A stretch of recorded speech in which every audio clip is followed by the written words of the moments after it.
Қайырлы күн әріптестер, құрметті әріптестер, ұстаздар қауымы. Бүгін біз сіздермен заман талабына сай әрі оқушылардың тұлғалық дамуына бағытталған ерекше әдістемелік құрал Mindful Reading әдістемелік құрал туралы бөліспекпіз. Бұл құрал жай ғана оқу емес, оймен оқу, жүрекпен оқу, құндылықтарды ұғыну деген сөз. Mindful Reading әдістемелік құралының авторлары Сыздыкова Айсұлу Қанатовна, Әлімхан Ермеков атындағы ағылшын тілі пәні мұғалімі, және де Туганбекова Мадина Төлетаевна, Әлімхан Ермеков атындағы мектеп лицейі ағылшын тілі пәні мұғалімі.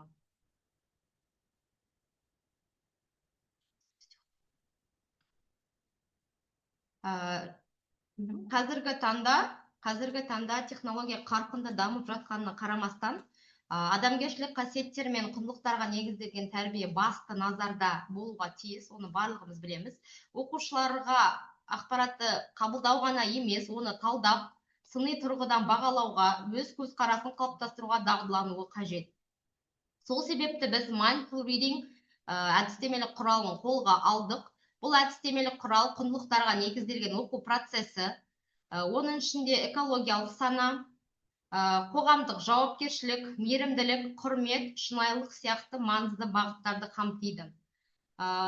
Мына жерде көріп тұрғаныңыздай, жалпы әдістемелік құралдың өзектілігі. Енді мақсатына тоқталсақ, оқушылардың адамгершілік құндылықтарын, жауапкершілік сезімін және сыни ойлау қабілеттерін дамыту арқылы олардың тұлғалық дамуына ықпал ету. Мақсатымыз бізде жалпы бұл әдістемелік құрал жазуда қандай мақсатымыз болды? Біріншіден, оқушылардың өмірлік маңызды құндылықтарды түсінуіне ықпал ету. Екіншіден, олардың сыни ойлауын дамыту. Үшіншіден, экологиялық және әлеуметтік жауапкершілік ұғымдарын қалыптастыру. Яғни тек ағылшын тілін үйрету емес, бүгінгі қоғамға жауапты, саналы азамат тәрбиелеу басты міндетіміз болды.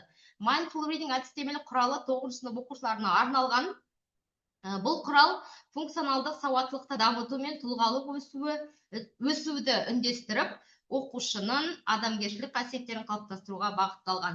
Осыдан бізде міндеттеріміз шықты: оқушылардың өмірлік маңызды құндылықтарды түсіну, қамтамасыз ету, шығармашылық ойлау мен сыни көзқарасын қалыптастыру, қоғамдық жауапкершілікті қалыптастырып, экологиялық сана мен тұрақты даму идеяларын насихаттау болды. Және тағы да оқушыларды адамгершілікке тәрбиелеу, оқу мәтіндерін өмірмен байланыстыра отырып талдау, оқушылардың топпен жұмыс істеп, пікір білдіру және дәлелдеу қабілеттерін дамыту. Жалпы бұл біздің әдістемелік құралда бағалау критерияларында ұсынып кеттік. Яғни мәтін мазмұнын түсіну деңгейі, сөздікпен жұмыс жасау дағдысы, шығармашылық және сыни ойлау қабілеті, топтық және жеке жұмыс кезіндегі белсенділік, құндылықтарды өмірге қолдану мысалдары. Күтілетін нәтиже: қоғамдық және жеке құндылықтардың маңызын түсінеді, өмірлік жағдаяттарда дұрыс шешім қабылдай білуге үйренеді, адамгершілік қасиеттерді өз бойында дамытып, оны тәжірибеде қолдана алады.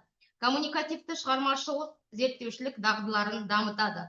Бұл бағалау жүйесі біз Блум таксономиясына негізделіп, оқушылардың оқу және түсіну қабілеттерін бағалауға бағытталған.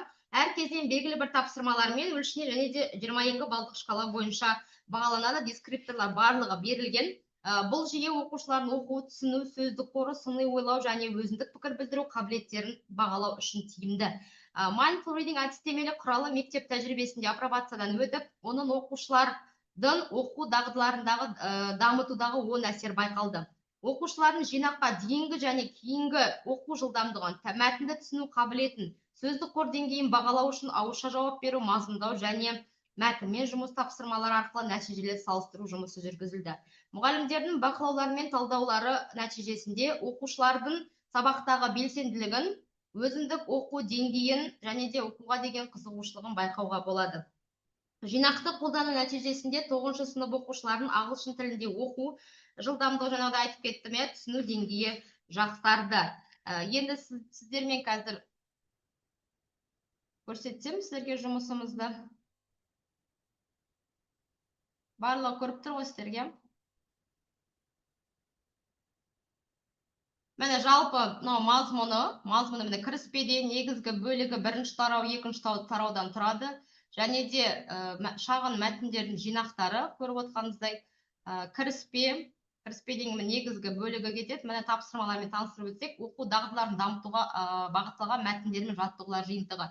Яғни 9 сынып оқушыларға сабақ беретін мұғалімдер біледі, бізде мәтінге көп нақты мәтіндер берілмеген. Яғни біз бұл мәтіндерді құндылықтарға негізделген білім беру жүйесі аясында алдық, яғни 9 сыныбының кітабындағы кездескен барлық тақырыптарды қамтыдық.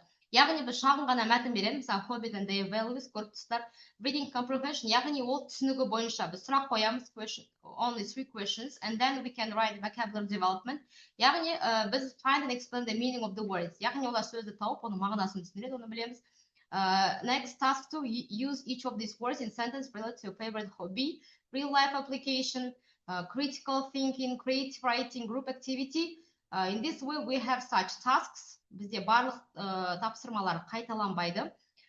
Кейбір тапсырмаларда мысалға instructions береміз. Define the following words from the text and use each word related to exercise or sports. Яғни біз осы бағыттарды қамтыдық. Real life application көріп отырсыздар, иә, vocabulary development, reading comprehension, and critical thinking, creative writing.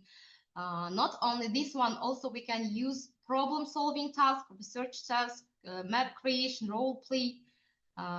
You can give some statistics, for example, yeah, and then from the statistics we can to check their comprehension.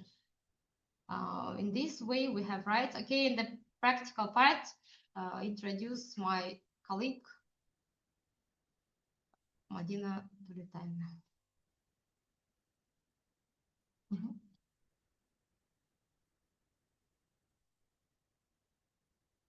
Сәлеметсіздер ме? Біз осы өзіміздің әдістемелік құралымыздың бір тақырыбын алдық. Traveling тақырыбы қызықты деп ойладық та. Осы тақырыпты алып, біз QReport приложениясына салып, сол бойынша сабақ бізге QReport өзі жасап берді. Бірінші ол бізде тақырыбы The theme is traveling journey of values. Then also we have objectives. You can see here, students will explore the value of respect, gratitude, open-mindedness, and responsibility through the lens of traveling, fostering personal growth and global harmony. After it, you can ask a question like a brainstorming. For example, if you want to ask, if you want to answer, you may answer this question. Think about a trip you've taken or a place you dream of visiting. What valuable lesson did it teach you about respect, gratitude, or open-mindedness? Бұл бізде сабағымыздың негізгі сөздері, кілт сөздер деп айтуға болады. Respect, gratitude, open-mindedness. Осы сөздерді оқушылар қалай түсінеді? After this task, after answering the questions, we have the text. Мәні біздің мәтінді оқып шыққаннан кейін, you can see that we have highlighted words: respect, gratitude, open-mindedness, and responsibility. After reading the text, we have the tasks. The first is reflective journal entry. Here we have the task and what should they do. For example, write a journal entry about a real or imaginary travel experience that taught you a valuable lesson, and it should include where you traveled, what value you learned, and how this experience changed your perspective. Осылардың барлығын қолдана отырып, оқушы жаңағы өзінің қысқаша эссе сияқты жазып кетеді. Ол не үшін керек? Skill developed, reflective writing, and personal insight. So, create a travel guide of values. Екінші тапсырма. Students should design a travel guide for tourists visiting your hometown or a chosen destination. Also, it should include cultural norms of respect, sustainable practices to follow, and tips for showing gratitude and open-mindedness. So, which skills will be developed? Creative writing and understanding of cultural sensitivity. Next task is story writing. Story writing all бізге өте қызықты. The task: you should write a fictional story about a traveler who learns an important value during their journey. It should describe the challenges they face, the people or experiences that teach them the lesson, and how they apply the value in their life after returning home. And also, which skills will be developed? narrative writing and moral reasoning. Бұл жерде жаңағы narrative writing мен moral reasoningнің екеуінің үлесі зор болып келеді. Себебі жаңағыда оқушыны біз айтып кеткендей, құндылықтарға негізделген болғандықтан біздің әдістемелік құралымыз бұл жерде жаңағы оқушыларды моральдық принциптерге үйретеді. Next task is a cultural exploration project. The task research a country and present a short report on its cultural values, traditions, and how travelers can respect them. Бұл жерде тапсырмада бізде кәдімгідей слайдта көресіздер, кіл сөздер қою шрифтпен жазылып тұр. And also research, cultural awareness and presentation skills will be developed in this task. Ал енді сіздермен мына тапсырмаларды орындап көрсек, what is one key value travelers should practice when visiting a new culture? A. Ignoring local customs. B. Respecting local traditions, taking resources without permission, and avoiding interaction with locals. Қалай ойлайсыздар өздеріңіз? What is one key value travelers should practice when visiting a new culture? I see the answer number B, maybe. Respecting local traditions. Yes, very good. Good day, dear teachers. I also think it will be B. When we are visiting another country, we should respecting local traditions. We should know their culture. So I think so. Very good. So next task is matching task. We have from 1 to 4 and A, B, C, D.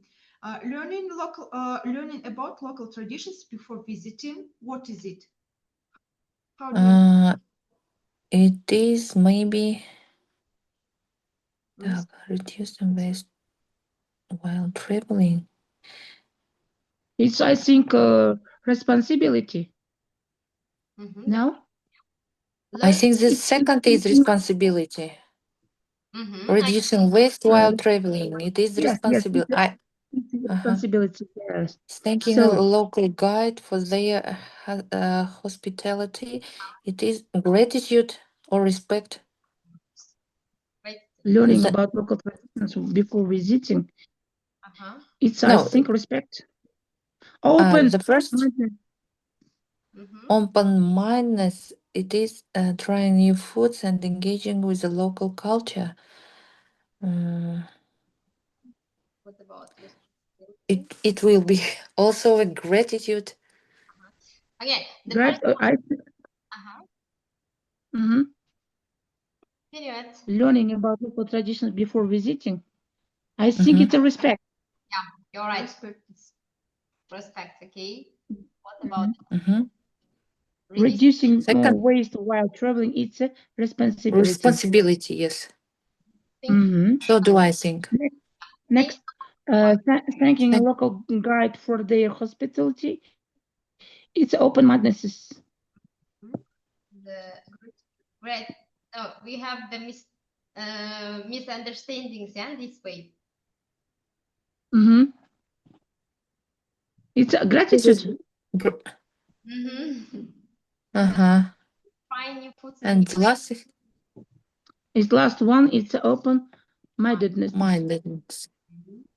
Okay, next. True or false questions. The first one, travelers should avoid learning about local customs before visiting a new destination. Is it false? It's false. False. Yes, of course. It's false, yeah. Okay. Suitable travel practices include reducing waste and supporting local people. It is true. True. Include reducing.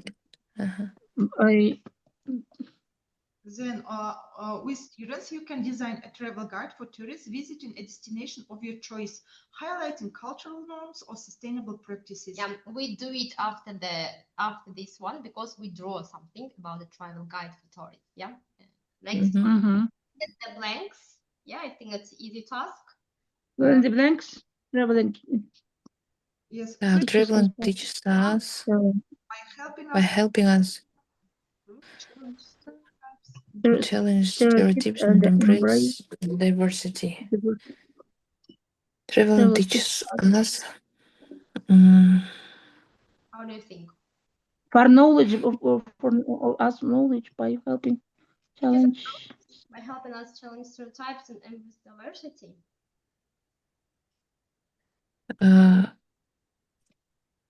Mhm. Traveling teaches us Traveling us. by helping us change and challenge stereotypes and embrace. You can use new words. I don't any ideas. Yeah. Do I? We have Oh yeah. Where is Please, new? we respect, do you know? Show us new words. No. We Respect in the text. respect, gratitude, open-mindedness, responsibility. We have only 4 words. Mhm. Traveling teaches us respect by helping us challenge. We have 4 words. Respect. Gratitude by helping us challenge stereotypes and embrace diversity. Так. Do you have any other ideas? Where do you agree with RLM teacher? No. Yes, How do you I think? agree with Ariel. I follow Ariel's answer. So the next one, showing Showing to local responsibility to locals and their culture ensures travel. Showing to locals, respect maybe to locals and their culture ensures a positive traveler experience. Mm-hmm. Here is respect, yes. respect. Mm-hmm. And the last one is research a country and present on its cultural values and traditions and how travelers can respect them. Also, Research account before traveling, we should find their some information about their history of the country, their culture, their language, their everyday routines, and we should follow them before we are traveling. So I think so. Thank you, teachers. Also, we want to add that after this mindful reading, what we will do? Our students write some diaries, because, for example, they have the kindness as a universal value. We have a story, a helping hand, and then they write their thoughts. What value does this story teach? What moments made emotional, what lesson did I learn, etc. And then also they have a practical task. For example, I help my neighbor after reading this, and then my mood after the task. Also, they write some proud, satisfied, fulfilled, liked, and etc. But the last weekly reflection, what we will do? For example, value of the week was kindness, and then real life example. They said I help my young sister with her homework. It's a simple situation. And the goal for the next week, they will do at least one kind act every day. For this one, we can see others because we didn't not all the printed, but we'll try to show their results, So. Okay, and the last, in this way, we should to you just tell about travel in a journey of value. We see story rating, true false questions. We see, we didn't write a lot of tasks because we know we have another tasks for 9th grade, and then the last one is a conclusion. We have the results of our analysis. Анализіміз бізде сауалнама нәтижесі бар. Оқушылардан біз әдістемелік құралмен жұмыс істейтін алдында бір сауалнама алдық, жұмыс істеп болған соң тағы да екінші сауалнама алдық. Оны біз көре аламыз. Мына жерде біріншісі ол құрмет. Құрмет оларда 30% болса, кішкене уже 70%-ға көтеріледі оқу жылының аяғында. Мгм. 40% болса 80%-ға дейін көтеріледі. Мейірімділігі 35%-дан 75%-ға көтеріледі. Адалдығы 25%-дан 65%-ға көтерілгенін көре аламыз. Енді сіздерден кері байланыс күтейік. Maybe you have some wish. Yeah, it will be Мгм. good for us. Maybe. Okay. Мгм. Бағлан ойым айтыңыз. Ал айта берейін ба? Құрметті әріптестер, міне бүгін Айсұлу Қанатовна және Бековна, я ренжімеңіз, неңізді, отчествоңызды сіздердің Mindful Reading атты әдістемелік құралдарыңыздың таныстырылымын көрдік. Біріншіден, сіздерге үлкен рахмет. Өте қарқынды жұмыс жасағандарыңызды, өте ауқымды жұмыс жасағандарыңыз көрініп тұр. Бұл жерде ол басты дағдының бірі деп те айтамыз. Енді 4 бағының ешқайсысын бөлмейміз ғой, бірақ та соның ішіндегі әрине readingнің маңызы өте зор. Сол reading арқылы оқушылардың қызығушылығын арттыру арқылы сіздер мына жерде өте жақсы мәтіндер, жаңағы бірінші мәтіннің өзінен бір мәтіннің өзінен бізге мысал ретінде алғандарыңыздың өзінен қызығушылығымыз артты біздің оған. Біз де алып оны көргіміз келіп тұр. Мысалы, өзіміздің сыныбымызда қолданғанда мүмкін балалардың ана кітаптағы мәтіндер әрине кейде бір біздің ойымыздан да шығып жатпайды. Сондықтан мүмкін осы мәтіндер балаларды қызықтыратын шығар. Оның ішіндегі еще жаңа сіздердің жасаған тапсырмаларыңыз да ерекше болып тұр. Барлығы бір сарында емес, әртүрлі формадағы тапсырмалар берілген. Балалардың ең бастысы жаңағы несін біртұтас тәрбиеге бағытталған балалардың тәрбиелік маңызы зор тапсырмаларды алғансыздар. Өзіме мына жерде түртіп алып отырдым, сол жерде оқу дағдыларына, сосын балалардың ең бастысы сөздік қорына, әрине біз readingді алған кезде балалардың сөздік қорын дамыту ғой.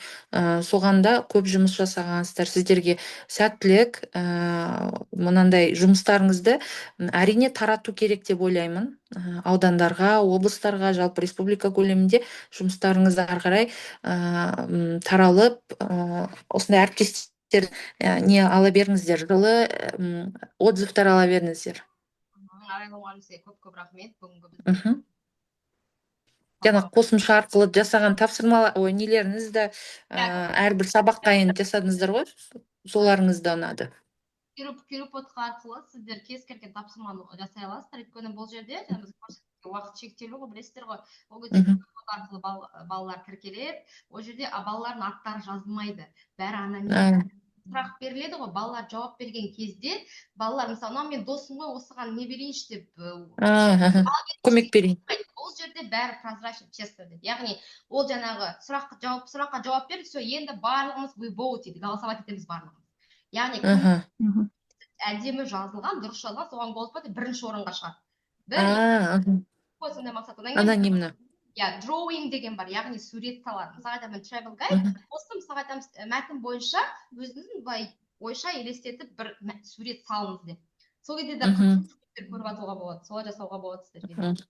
Сіздің аты жөнін жазып отыр екен, сізге де көп рахмет, сабақта қатысып отырсыз, уақытыңызды бөліп. Сіздердің мына әдістемелік нелеріңіз қайырлы күн. Әріптестер, әдістемелік нелеріңіз маған ұнады, жақсы, дұрыс жасалған, талапқа сай болып тұр. Балалардың қызығушылығын арттырады. Және тақырыптарыңыз да жақсы бүгінгі алған. Қатыстық әсерімен бөлісетін болсам, өте жақсы Кюрпот әдісін қолданып отыр екенсіздер. Өзі қазіргі искусственный интеллектті көп қолдануымыз керек қой. Қолдана білуіміз керек, дұрыс қолдана білуіміз керек. Сол дұрыс қолданған екенсіздер. Дұрыс, енді аудан көлемінде, облыс көлемінде таратыңыздар мәтіндеріңізді. So, forever. Рахмет. Okay, see you the next time. Bye. Goodbye. Bye-bye. Thank you. Thank you very much. Goodbye.